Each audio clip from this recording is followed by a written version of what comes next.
It started like any other quiet afternoon on Highway 41, sunlight spilling over the asphalt in long, golden streaks. Cars drifted past with that soft summer hum, but in the space of one heartbeat, what should have been a routine traffic stop turned into the spark that would unravel an entire department.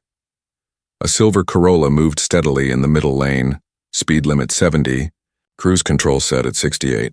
Behind the wheel sat Rachel Carter, 44 years old, federal judge, mother's calm patience in her eyes, niece's graduation invitation on the dashboard. She was heading south to see her niece Lena, the first in the family to graduate college. The roses on the passenger seat filled the car with that faint, sweet scent that always reminded her of her father's garden. Then, out of nowhere, a patrol car swerved into her lane, cutting her off so sharply she nearly hit the guardrail. Her hands tightened on the steering wheel. Red and blue lights flared behind her. Rachel's stomach dropped, the kind of drop you feel when your body already knows something isn't right. She slowed, blinked her turn signal and pulled over onto the shoulder. The world outside went still. For a moment she thought, maybe it's a mistake. But the voice that came next made her blood run cold. Step out of the vehicle now. The trooper's voice wasn't loud, it was angry. He slammed his palm onto the hood hard enough that Rachel jumped. Her heartbeat pounded in her ears. She stepped out slowly, keeping her hands visible. "Sir, may I ask what this is about?" she asked. "License and registration," he snapped. "You were driving suspiciously slow." Her breath caught. Suspiciously slow? She was under the speed limit. That's what her father always told her to do. The second trooper started rummaging through her car. No warrant. No explanation. Her purse hit the pavement, contents spilling out. Lipstick, receipts, her niece's graduation gift, cars sped past. No one stopped. And yet Rachel's phone, hidden inside her purse, had been recording since the first flash of red and blue. The troopers didn't know it. They didn't know who she was either. What happened next would not only end careers, it would expose a network of corruption buried so deep. It had survived for years.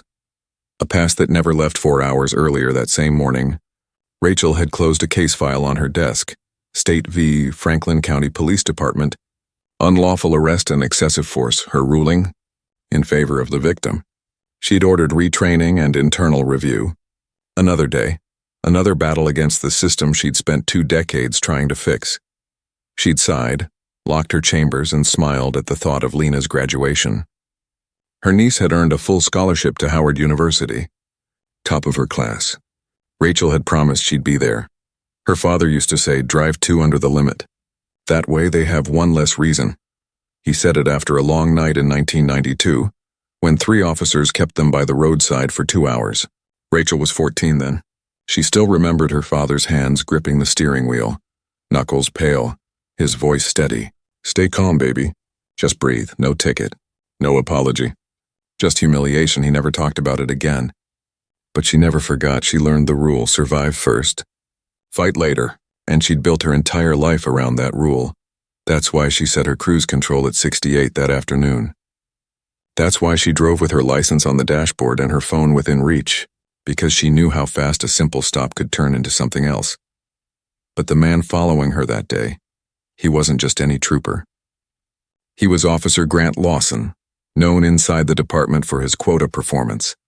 And for 5 years, he'd perfected a tactic that made him untouchable. He was 3 miles behind her when his radio crackled.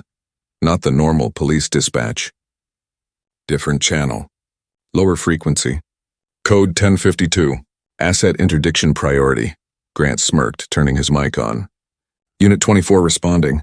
"I've got a possibility. Possibility." That's what they called people like her. Drivers who looked cautious. Drivers who fit a certain profile. Drivers who just might be carrying something valuable. He ran her plates. Clean. No record. Didn't matter. Clean plates just meant easy paperwork later. He accelerated. His dash cam blinked on, but Grant knew which files wouldn't survive the shift. The stop when Rachel saw those lights. Something inside her broke into 2 versions of herself. One that still believed in the law, and another that knew it couldn't always protect her. She checked her mirror. The car behind her slowed, too close. She could see the trooper's face now through the windshield. Sunglasses, cold expression. She remembered the stories from her father's time. The phrase that carried through generations, Comply, survive, fight later. She pulled over. Grant parked behind her, taking his time, letting her wait. He liked the waiting, it made them nervous. He straightened his uniform, adjusted his badge, and finally stepped out. License and registration, he said again. Not a question, an order. She handed them over. He didn't even glance at them before turning back to his cruiser. Through her mirror, Rachel watched him talk into his radio for too long. Too many gestures. Too much whispering. Her instinct screamed. Something was wrong, then she saw it. Grant reached into his patrol bag and pulled out a small bottle. He kept it low, out of his dashcam's view. Rachel's throat tightened. Her pulse raced. She'd seen this before. In old case files, buried reports, stories that got dismissed. Planted evidence, he returned, expression blank. Do you know why I stopped you? No, officer. You changed lanes without signaling at mile marker 102. That's not possible, she said, keeping her tone calm. I haven't changed lanes in 15 miles. Are you arguing with me? His voice sharpened. Step out of the vehicle, Rachel unbuckled. The air outside was hot, heavy. The roses on the seat trembled when she opened the door. Gravel crunched beneath her shoes. Grant pointed to the back of the car. Stand there. He circled the vehicle once, then leaned into the passenger side window, back turned to her. His hand moved low. I'm going to search your vehicle, he said. I do not consent to a search, Rachel replied. He turned, eyes narrow. Excuse me? I do not consent. Do you have probable cause? He clicked his radio. Unit 24 requesting backup. Mile marker 102. Driver refusing to cooperate. Refusing to cooperate. That's how the reports always started. 2 minutes later, a second cruiser arrived. A younger officer stepped out, Evan Turner. He looked uneasy, nervous even. His hand hovered near his radio but didn't touch it. Grant leaned toward the car window again. Ma'am, is that an open container? He asked. Rachel froze. There's no open container in my vehicle, she said. I see it right there. Passenger floorboard. She looked. The bottle. The one he'd pulled from his bag. Her heart pounded in her ears. That bottle is not mine, she said quietly. You people always have excuses, Grant muttered. Evan looked away. And then, a moment that changed everything. A black SUV slowed in the passing lane. Tinted windows. No markings. It didn't drive past. Just hovered, watching, Grant noticed. His hand shifted toward his belt. Then another car, a pickup truck, slowed too. The driver held his phone up, recording. Sir, keep moving, Grant shouted. But the man didn't move. He made eye contact with Rachel, nodded, drove away. Grant's face darkened. Ma'am, step closer to the vehicle. I haven't done anything wrong, she said. Hands on the hood. Inside her purse, her phone was still recording. Every word, every sound. Grant reached for his cuffs. Turn around, Rachel took a breath. Officer Lawson, she said, steady but quiet. Before you do that, there's something you should know. He froze. What? I'm a federal judge, and you just committed several crimes on a recording that's already backed up to the cloud. Silence. The kind that makes the world shrink. Evan's eyes widened. Grant's face went pale, and that's where everything began to unravel. Grant's mouth opened, but no words came out. The authority he carried seconds ago drained from his face like color bleeding from a photograph. Rachel stood steady beside her car, her wrist stiff from where he had nearly cuffed her. Her heartbeat slowed, but her gaze never wavered. The sound of traffic filled the silence, the steady whoosh of tires over asphalt, the pulse of an ordinary day that had just become extraordinary. Evan shifted his weight and looked between them. Judge? He asked softly, like he was afraid even to say the word. Yes, Rachel said, her voice calm, deliberate. Judge Rachel Carter. Federal Court for the Northern District. Grant's throat tightened. Your Honor, if there's been a misunderstanding— There's no misunderstanding, she interrupted. You stopped me without probable cause. You tampered with evidence, and you're being recorded from 3 different angles, including mine. Grant blinked rapidly, glancing toward the highway. A dark SUV that had passed minutes earlier was now parked a few yards behind his cruiser. Its engine idled quietly, a faint hum in the thick Georgia heat. The driver's door opened, and a man stepped out, plain suit, no uniform, no badge visible until he clipped it to his belt. Officers, the man called. walking toward them with that measured confidence of someone who's used to control. "Everything all right here?" Grant's face brightened with relief. "Detective Moore, Internal Affairs?" "Sir, just a traffic stop." Rachel turned to face him. "You were monitoring this stop?" Moore smiled faintly. "I happened to be nearby." "Ma'am, may I ask what's happening here?" "You may," Rachel replied. "Officer Lawson stopped me without cause, searched my vehicle without consent, and attempted to plant evidence." For a moment, Moore's face didn't move. Then he exhaled through his nose like someone dealing with a minor inconvenience. "That's a serious allegation," he said. "It's not an allegation," she answered. "It's a fact and it's on record." Evan's hand twitched near his radio, but he didn't press it. His jaw worked like he wanted to speak and couldn't. Moore glanced at him, a silent warning passing between them. Then he turned back to Rachel, his voice low. "Your Honor, these situations can get complicated. Maybe we can settle this quietly." "No harm done? Quietly?" she repeated. "Yes," he said, lowering his tone even more. "You go on your way. No reports. No complaints. Everyone walks away." "You're suggesting I ignore a crime committed by your officers?" "I'm suggesting," Moore said carefully, "that escalation helps no one. You have a reputation to protect. They have families, pensions. Discretion is sometimes the better path." Rachel looked at him for a long moment. Behind her, cars continued to pass, each one carrying someone who might never know how close she'd come to disappearing into a headline.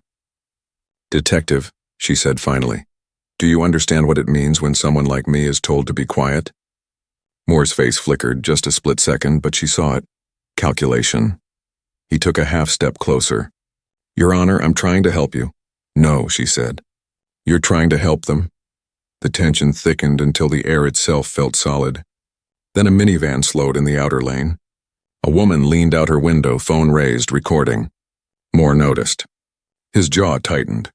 "Officer Lawson," he snapped. "Get that phone." "I can't stop traffic, sir." "Then do your job." But the van was already gone, and in the distance, another car had begun to film. Phones everywhere now, eyes everywhere. Rachel felt something shift. Power. Not the power of her bench or her title, but the power of truth that had already escaped their control. Moore turned back, his calm mask cracking. "Judge Carter, listen carefully. If you file a complaint, it will trigger an internal investigation. You'll be accused of bias. Every ruling you've made in the last 10 years will be questioned. You'll spend years defending your integrity. Is that a threat?" "It's a warning," he said flatly. "You think the system works for you, but you're standing in the middle of it right now. And it doesn't." Rachel reached slowly into her purse. Moore's hand twitched toward his weapon. "Hands where I can see them," he barked. "I'm getting my second phone," she said. Her tone never broke, because the first one has been live streaming this entire encounter to a federal server. He froze. "And this second phone," she continued, unlocking the screen, "is connected directly to the Department of Justice Civil Rights Division." Moore's expression hardened, fury leaking through the cracks of his professionalism. "You think you can—" "I'm not thinking," she said, cutting him off. "I'm documenting." Traffic slowed again. "Dozens of phones now. People recording from windows, from trucks, from the other side of the median." A ripple of awareness spread through the onlookers, the feeling that something important was happening, something bigger than just a traffic stop. Rachel took a step forward. "Touch me again, or any of my property, and you'll be adding felony assault on a federal judge to your list of crimes." Grant lowered his head. Evan looked sick. Moore's lips pressed into a single hard line. Inside his cruiser, Grant's radio came alive with a burst of static. "Unit 24, be advised. Multiple public reports of a live video involving your stop. Confirm situation." He didn't respond. Couldn't. The damage was done. The story was already leaving the highway. Rachel turned toward her car. "Am I free to go?" she asked. No one answered. "I'll take that as a yes." She opened her door, sat down, and started the engine. As she pulled away, the reflection in her rearview mirror caught a final image. Moore on his phone. Barking orders, Grant standing still. The young officer watching everything in silence. 2 miles down the road, Rachel pulled into a rest stop. The roses on the seat had wilted in the heat, their petals soft and drooping. She rested her head on the steering wheel. Her hands were trembling. Her phone buzzed. A text from Lena. "Aunt Rachel, where are you? Ceremony starts soon. She exhaled slowly. It wasn't fear anymore. It was fury. She opened her contacts, scrolled to a familiar name, and pressed call. Jennifer Lee, the voice answered, a reporter she'd trusted for years. Jennifer, it's Rachel Carter, she said. Something happened today, and you're going to want to hear this. Her voice steadied as she spoke. I was pulled over on Highway 41, Officer Grant Lawson. He tried to plant an open container in my car. Then a detective showed up, internal affairs supposedly, to threaten me into silence. I have everything recorded. The line went silent. Then Jennifer said quietly, How deep do you think this goes? Rachel looked out the windshield at the endless stretch of highway. Deeper than traffic stops. Much deeper. She didn't know it yet, but what she'd uncovered was not a single act of corruption. It was the thread of a vast organized operation, one built on quotas, money, and fear. And by pulling it, she had just set off an avalanche. That night, she would learn the code she'd overheard on the radio wasn't standard at all. Code 1052 wasn't about traffic violations. It was about money, and Rachel Carter had just become their biggest liability. Night settled over the city like a warning. Streetlights blinked on, and Rachel sat in her study, still in the same clothes from that afternoon.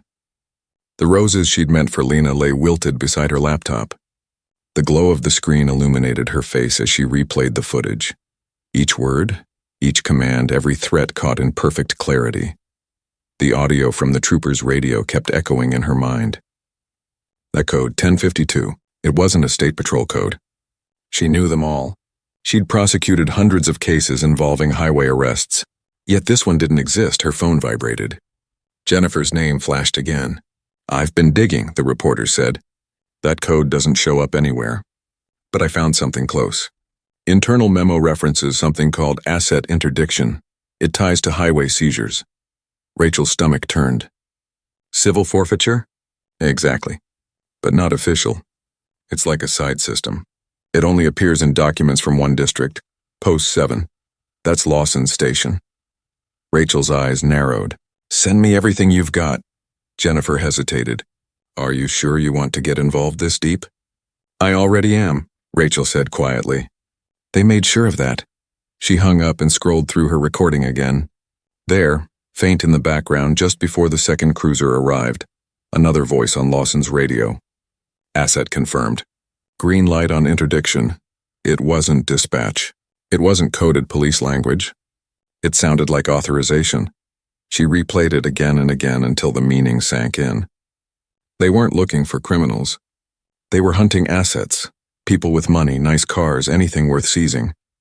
Her pulse quickened as she typed the words into a search window. Civil asset forfeiture abuse, Georgia. Pages of reports appeared, each one a whisper of the same pattern. Drivers stopped for vague reasons, cash confiscated, charges never filed, property never returned. She leaned back in her chair. It wasn't just about her stop. It was about thousands of them. The next morning, she didn't drive to Savannah. She drove back to Atlanta, to her chambers, and pulled every case file she'd ever ruled on involving unlawful searches. The pile grew until it covered her desk like a second landscape. Dozens of people who had said the same words she had said on that highway. I did nothing wrong. Her assistant peeked in. Judge Carter, are you all right? Fine, Rachel said. Just research, but her hands were shaking. The deeper she read, the clearer the pattern became. Same officers, same stretch of road, same phrases in every report. Suspicious vehicle. Unusual behavior. Possible narcotics. And always the same outcome. No evidence, no arrests, assets seized. By noon, Jennifer called again. I have something big. Someone inside State Patrol just sent me an email. No name, no signature, just the words, you should see this. It's a memo dated last year. It details a reward program. Bonuses for successful interdictions. Bonuses? Rachel repeated. Performance pay based on seizures. Cars, cash, property. The more they take, the more they earn. Rachel closed her eyes. Send it to me. And make copies. That night they met in a small diner near downtown. Jennifer brought a laptop and a folder. Rachel listened as the journalist explained what she'd uncovered. 5 years of data, hundreds of stops, nearly $4 million seized by Post 7 alone. Only a fraction ever reached state records. Rachel scrolled through the spreadsheet, her throat tight. The names blurred together. Families, nurses, students, truck drivers. Every one of these people was stopped between mile markers 90 and 120, Jennifer said. Almost all are black or Latino. 40% of the dash cam files are missing, only the complaint cases. The others? Perfectly preserved. That's not coincidence, Rachel whispered. No, Jennifer said. That's design. She clicked another file, an audio clip. A woman's voice came through, quiet but steady. My name is Denise Brown. Officer Lawson stopped me 3 times in 2 years. First for speeding, then for a broken light, then for suspicious driving. He took $600 from my purse and called it evidence. I never saw it again. Rachel stared at the screen. She sounds terrified. She was, Jennifer said. She thought no one would believe her. Most of them don't file complaints because they can't afford to fight. For a long moment, neither woman spoke. The diner hummed with life around them, coffee cups clinking, silverware scraping plates, but at their table, the world felt small and heavy. Rachel finally said, "This isn't about one officer. It's a network," Jennifer nodded. "You think it goes higher?" "I know it does," Rachel said. "Lawson isn't smart enough to create this. Someone trained him. Someone's protecting him." Her phone buzzed. Unknown number. She hesitated, then answered. "Judge Carter?" A man's voice, calm but urgent. "Lieutenant Charles Grant, Internal Affairs. I can't talk long. You don't know me, but I know what you're looking at." Rachel sat up straighter. "What do you mean?" "You need to meet me tonight. 9 p.m. City Hall parking garage, level 3. Don't bring anyone. Don't use your phone again until after." "Why should I trust you?" she asked. "Because I've been covering for these people for 5 years," he said. "And tomorrow morning, Captain Harris is ordering the destruction of every file tied to Post 7, digital and paper. Everything goes at 8 a.m. The line went dead." Rachel stared at her phone, pulse pounding. Then she looked at Jennifer. "They're wiping the evidence." "When?" "Tomorrow." Jennifer swallowed hard. "Then we have less than 24 hours. Rachel stood. "Then we move tonight." As they walked out of the diner, the sky was the color of burnt copper. The city felt different, tense, expectant. Somewhere above, lights flickered in office buildings where people were finishing their workdays, unaware that an entire system built on theft was about to collapse. Rachel didn't know if the lieutenant was telling the truth, or if it was a trap. But she knew one thing. Silence was no longer an option. At exactly 9 p.m., she parked her car in the nearly empty garage. The echo of her heels followed her up the concrete ramp. The air smelled of oil and rain. A figure stepped from behind a pillar. Middle-aged gray suit, badge clipped to his belt. "Judge Carter," he said. "I'm Lieutenant Grant." She didn't move closer. "You said you've been covering for them." He nodded. "They told us it was standard procedure." "Asset interdiction. Said we were targeting criminal activity." "But it's not that. It's organized theft, and it's spreading. How many people know? Too many to count. But only a handful signed the destruction orders. I'm one of them." Rachel's voice steadied. "Then you can stop it." Grant shook his head. "Not anymore. They'll replace me. The files are scheduled for burn at 8 sharp. All physical records from Post 7. The rest will be deleted from the servers at 8:30. Then we need to act before dawn," she said. He hesitated. "If you're serious, I'll send you everything I have, a backup. Complaints, reports, names. It's enough to start an investigation." "Send it," Rachel said. He handed her a small flash drive. "Guard this like your life depends on it." "Why?" "Because it does," he said, glancing around the empty garage. "Once they realize you have it, they'll come for you.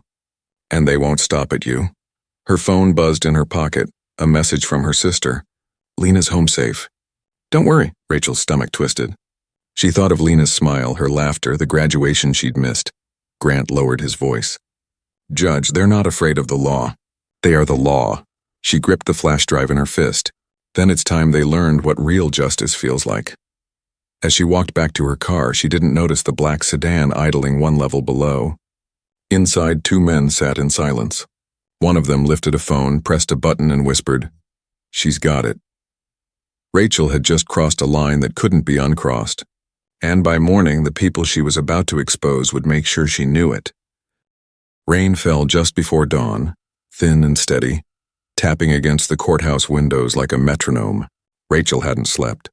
The flash drive lay beside her keyboard. a small object that suddenly felt heavier than any gavel she'd ever held. She stared at it for a long moment before plugging it in. The screen flickered. Folder after folder appeared. Hundreds of complaint files, hidden reports, redacted memos with her own court seal faintly visible on the corners. She clicked one. A citizen complaint dated 2 years ago. Unlawful search, highway stop, officer name, Grant Lawson. Attached was a photograph of a confiscation receipt, handwritten and unsigned. Amount seized $1,400. Status, disposed. The next file showed the same officer. Different victim. Amount seized, $2,300. Status, disposed. On and on it went. Rachel's breath grew shallow. They weren't just seizing property. They were laundering it through paperwork. Her phone buzzed. Jennifer's voice came through low and sharp. I've been writing all night. The article goes live in 5 hours. It's big, Rachel. Front page big. Wait, Rachel said. There's more. I have proof they've destroyed evidence. I can file an emergency preservation order. If we act before 8, we can lock down every file in that division. You think they'll comply? They won't have a choice, Rachel said. Federal orders carry weight. She opened a blank document and began to draft, words crisp, deliberate. Ocean to preserve evidence. Emergency request for federal oversight. Her fingers flew over the keyboard. Every phrase was a nail hammered into the structure of her case. She attached the flash drive contents as exhibits, signed her name, and sent it to the federal docket. Then she sat back and exhaled. For the first time in hours, her body trembled. Outside, the first gray light of morning broke through the clouds. Her assistant peeked into the doorway. Judge Carter, they're asking for you downstairs. News vans, reporters. They'll have to wait, she said, closing her laptop. At 8:05 a.m., her phone rang again. Jennifer's voice sounded strange. They're spinning it already. The police union released a statement calling you unfit, said you used your position to threaten officers. That was fast, Rachel said. They're trying to discredit me. It's working. Talk radio's picking it up. They're calling it the judge versus the badge. Rachel leaned forward. Then we go louder. Publish everything. The recordings, the memo, the voice logs. Make it impossible to bury. Jennifer hesitated. Once it's out, there's no going back. There's no going back anyway. She hung up, walked to the window, and watched the rain wash the courthouse steps. She thought of her father again, his quiet voice that night on the highway decades ago saying, "Just survive, baby." He hadn't lived to see the day his daughter would take the fight he couldn't. By noon, the article hit. It spread faster than wildfire. Screens lit up across the city, across the state. Highway theft inside the quota system, turning traffic stops into profit. The comments poured in. People shared their own stories. Nurses, truckers, students, all with the same kind of fear in their words. Rachel sat behind her desk, phone buzzing nonstop. Messages of support. Messages of hate. Then one came through that froze her heart. An unknown number. Just a photo. Lena walking to her car that morning. Taken from across the street. The caption below read, "Last warning." Her pulse hammered. She dialed her sister immediately. "Close the doors. Don't let Lena go anywhere. Call the police now." "What's going on?" her sister asked, voice shaking. "Just do it. I'll explain later." She hung up and called the FBI field office she'd worked with years ago. "They just threatened my niece. I want protection for her immediately." The agent hesitated. "Judge Carter, we need an open federal case to authorize full protection." "Then open one. Pattern and practice investigation. Post 7, I have evidence." "I'll escalate it," the agent said. "But these things take time." "I don't have time," Rachel snapped. "They know where she lives," silence on the other end. "Then, we'll see what we can do." That night, the State Patrol held a press conference. Cameras flashed as the commissioner spoke in calm, rehearsed tones. "Preliminary review indicates Officer Lawson followed proper procedure. We have full confidence in our department." Rachel watched from her living room, the television's light flickering across her face. Every word sounded like a lie she'd already read in those hidden files. Her phone rang again. Judge Martin, her colleague. "Rachel, the union filed a formal complaint with the Judicial Council. They're calling for your suspension." She took a slow breath. "Let them. They'll go after your seat." "Then it ends my career," she said quietly. "But not my voice." At midnight, another text. The same unknown number. Another photo, Lena again. This time the message, "You were warned." Rachel's chest constricted. Her hands shook as she typed, forwarding it to the FBI, to the police, to Jennifer. Then she opened her laptop and drafted another motion. Protective order for federal witness. She added Lena's name, attached the threats, filed it under emergency jurisdiction. Her phone buzzed again, Jennifer's voice almost breaking. "They went after Officer Turner, the young one from your stop. He's in the hospital, beaten. He talked to me last night. Someone found out." Rachel closed her eyes. "They're silencing witnesses." "It's bigger than we thought," Jennifer whispered. Rachel looked around her study. The room suddenly felt too small for the truth it held. "Then we go bigger," she said. "No more half measures. We bring the Department of Justice in. Full force." For the next 48 hours, she barely slept. She met with agents, prosecutors, journalists, anyone who would listen. She handed over the flash drive, the recordings, the data. Each piece was a fragment of the same puzzle. Thousands of stops, millions of dollars, lives broken by a system that called itself lawful. And then, as if the universe was listening, the call came. "Judge Carter, this is the Civil Rights Division, Washington. We're opening a formal investigation into Post 7. We'll need all your documentation." "You'll have it by noon," she said. When she hung up, she finally let out a breath she hadn't realized she was holding. It wasn't victory, not yet, but it was movement. At 5 a.m., 2 FBI agents knocked on her door. "Judge Carter, we're here to escort you and your family to a secure location. We've also issued warrants for Captain Harris, Detective Moore, and Officer Lawson." She stared at them, disbelief and relief mixing into one sharp emotion. "It's finally happening," the agents nodded. "By sunrise, they'll be in custody." She looked toward the window where the first hint of light brushed the horizon. After the longest night of her life, morning finally felt like justice. As she gathered her things, her phone buzzed once more. A message from Jennifer. "It's live." Every outlet picked it up. The headlines everywhere. Rachel smiled faintly. For the first time in days, she allowed herself to feel hope. But deep down, she knew the story wasn't over. Not yet. She looked out at the awakening city. The streets glistened with rain, and the sirens in the distance carried a new kind of sound, not fear, but reckoning. What Rachel didn't know was that before the day ended, the truth she'd exposed would reach beyond her city, beyond her state, and tear open a network that had operated in silence for over a decade. By the time the sun cleared the horizon, news helicopters were circling the skyline. The city woke up to sirens that didn't fade. They multiplied. Television anchors stumbled over breaking updates. Federal warrants executed across 3 counties. More than a dozen officers detained before breakfast. It was everywhere. Rachel sat in the back of a black SUV flanked by agents, the city rolling by in streaks of gray and gold. Her phone buzzed nonstop. Messages from journalists, judges, former students, strangers thanking her for speaking up. But mixed among them were the darker ones. Threats, promises of payback, warnings that this wasn't over. The agent beside her looked at the screen and said quietly, "Ma'am, we advise you not to read those." "I've read worse," Rachel said, but her hand trembled anyway. They turned down a side street and stopped in front of a federal annex building. Inside, a secure room waited. Computers humming, documents stacked in neat piles, a dozen people moving with quiet urgency. A young woman with a badge labeled DOJ handed Rachel a folder. "Initial numbers," she said. 8,800 documented stops. 1,600 confirmed illegal. 400 missing entirely from official archives. Rachel flipped through the pages. How many officers? Over 100 names tied to patterns of abuse. Most of them still active. Her throat tightened. And Lawson? In custody. Cooperative. He's offering testimony in exchange for immunity. She didn't answer. Somewhere deep down she'd expected that.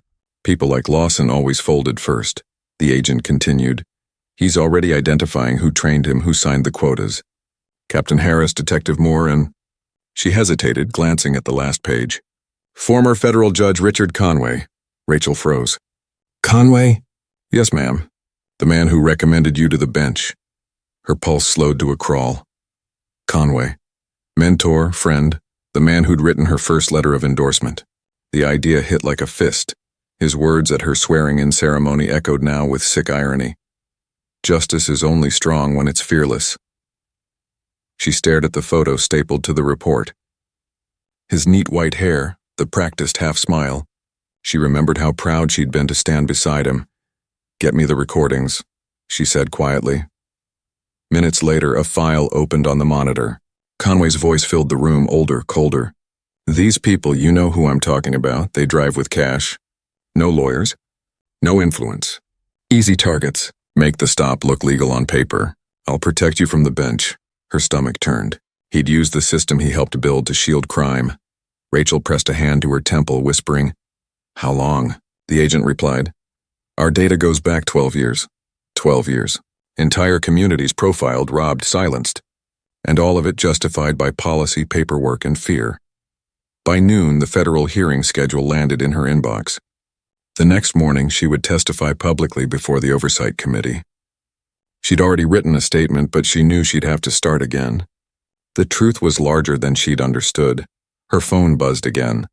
A message that made her chest tighten. "Aunt Rachel, it's me. I'm safe. I'm with the agents. They told me you're about to bring them all down. I'm proud of you." She read it 3 times before answering. "I'm proud of you, too. Don't ever forget that." She looked out the window at the courthouse rising in the distance. She used to think justice was a single act. One ruling, one conviction, one decision at a time. Now she knew it was something you built in pieces, the way light builds through clouds after a storm. That evening, she sat in a temporary office surrounded by stacks of evidence. She played the recordings again, one after another, until the pattern was undeniable. A group of officers across multiple states, shared radio codes, identical quotas, even shared bank accounts disguised as training funds. She whispered to herself. They called it interdiction, but it's just theft with a badge. Jennifer arrived close to midnight, eyes tired but burning with adrenaline. "We confirmed it," she said, dropping a folder on the table. 5 states, 16 departments, the same pattern everywhere. Conway founded the network. They call themselves the Highway Task Force, but internally, it's tagged as Project Falcon. Rachel flipped through the files. "You have proof?" "Emails, chat logs, payment transfers." Jennifer looked around and lowered her voice. "And something else, you need to see this." She pulled out a tablet and tapped play. A video clip from 3 years ago. A young man at a gas station, hands raised as an officer rifled through his car. The timestamp in the corner glowed faintly. No warrant, no explanation. When the officer left, the man stood alone, shaking. "His name's Marcus Reed," Jennifer said. "He never reported it. Said no one would believe him. He reached out this morning after seeing your story." Rachel swallowed. The fear on his face was the same she'd seen in so many of her own cases. How many others? Thousands, and more coming forward every hour. Rachel leaned back. "Then this isn't a hearing anymore. It's an indictment." Outside, thunder rolled in the distance, deep and low. The air smelled like rain again, heavy with electricity. Jennifer said, "You know they'll try to spin it. They'll say it's just a few bad officers. They'll say you're exaggerating." Rachel looked up, her voice calm and steady. "Then we give them numbers they can't ignore." The next morning came fast. Streets were lined with cameras and protest signs. The courthouse steps were crowded. Families, students, truckers, people who had all lived some version of the same story. Some carried photographs of traffic stops. Others just held signs that said, "We remember." Inside, the chamber was silent as the committee called the hearing to order. Rachel sat in the audience, not on the bench this time. For once, she was simply a citizen demanding answers. "Officer Lawson," the chairman said, "you are under oath. Tell us why you stopped Judge Rachel Carter." Lawson's voice trembled. "Because I was told to target specific drivers." "By whom?" "Captain Harris, Detective Moore, and Judge Conway." "You knew it was illegal?" "Yes. And you did it anyway?" He nodded slowly. "We all did." A murmur spread through the room. The chairman leaned forward. "And what did they call this program?" "The Highway Protocol," Lawson said. "Code 1052, asset confirmed." Rachel's jaw clenched. Those same words that had haunted her for weeks now echoed across a federal hearing. The chairman turned to the panel. "We have enough to proceed." One by one, names were read aloud. Officers, commanders, administrators, the weight of their crimes spelled out for the record. Each admission was another crack in the wall that had protected them for years. When it was over, the room was silent again. Then someone in the back began to clap. Another joined. Soon the sound filled the chamber. Not celebration, recognition. Rachel closed her eyes. Justice wasn't finished, but it had started. That night, as she left the building, the air felt cleaner somehow. A reporter called out, "Judge Carter, do you feel vindicated?" She paused at the top of the steps. "No," she said. "Not yet. I'll feel that when every driver can look in the mirror and not feel fear." The crowd fell quiet, listening.